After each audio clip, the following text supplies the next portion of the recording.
এবার যে খবরে নজর রাখবো, অস্ত্র চোরাচালানে ধৃত 2 তৃণমূল কর্মী। হাসনাবাদের 2 তৃণমূল কর্মী ধৃত। গ্রেফতার আশিক ইকবাল গাজী ও আব্দুল সেলিম গাজী। অস্ত্র নিয়ে ভোট লুটপাটের অভিযোগ, ভোটে অস্ত্র নিয়ে ভয় দেখানোর অভিযোগ স্থানীয় এলাকাবাসীর। অস্ত্র চোরাচালানে ধৃত 2 তৃণমূল কর্মী। হাসনাবাদের 2 তৃণমূল কর্মী ধৃত। গ্রেফতার আশিক ইকবাল গাজী ও আব্দুল সেলিম গাজী। স্থানীয় বাসিন্দারা তারা কি বলছেন শুনুন।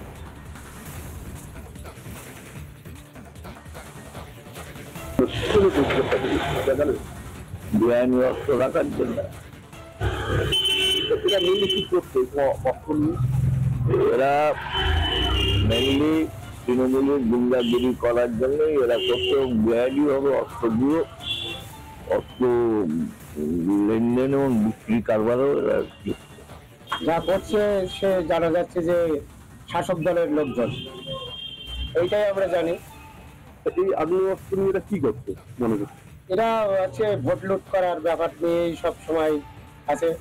মানুষকে ওদের সাথে নেই, ওদের পাশে নেই, মানুষকে জোর করে ওদের দলে রাখার চিন্তা ভাবনা নিয়ে এরা এগিয়ে আছে। এটা তৃণমূলের বিষয় না। যখন তিনি তৃণমূলে ছিলেন তখন তো কোনো অনৈতিক কাজের সঙ্গে যুক্ত ছিলেন না।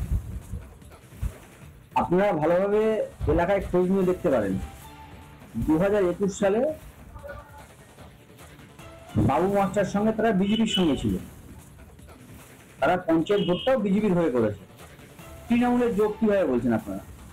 তার 2020 লাস্টের দিকে বিজেপিতে জয়েন করেছে এবং বিজেপির যা কাজ তারা সেই কাজই করছে। একেবারেই আজগুবি এবং ভিত্তিহীন কথা।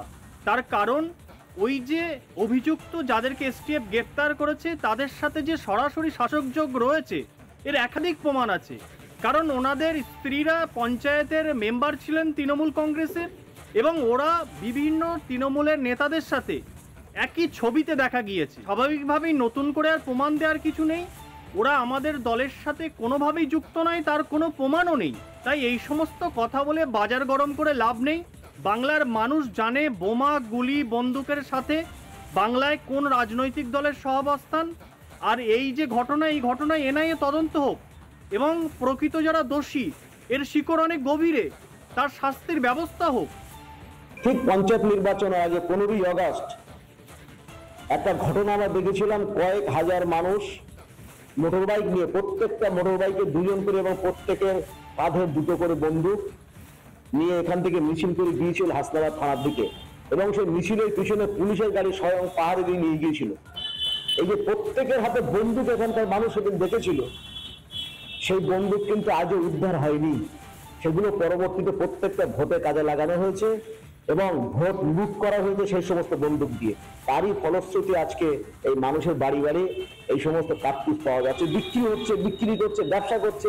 একটা লুটের কারবার চলছে বাংলাতে, সারা বাংলায়। নানা ধরনের কন্টেন্ট দেখার জন্য লাইক করুন, শেয়ার করুন আমাদের ফেসবুক পেজ, সাবস্ক্রাইব করুন আমাদের ইউটিউব চ্যানেল। পাশাপাশি অন্যান্য ব্রেকিং নিউজের জন্য অবশ্যই চোখ রাখুন রিপাবলিক বাংলায়।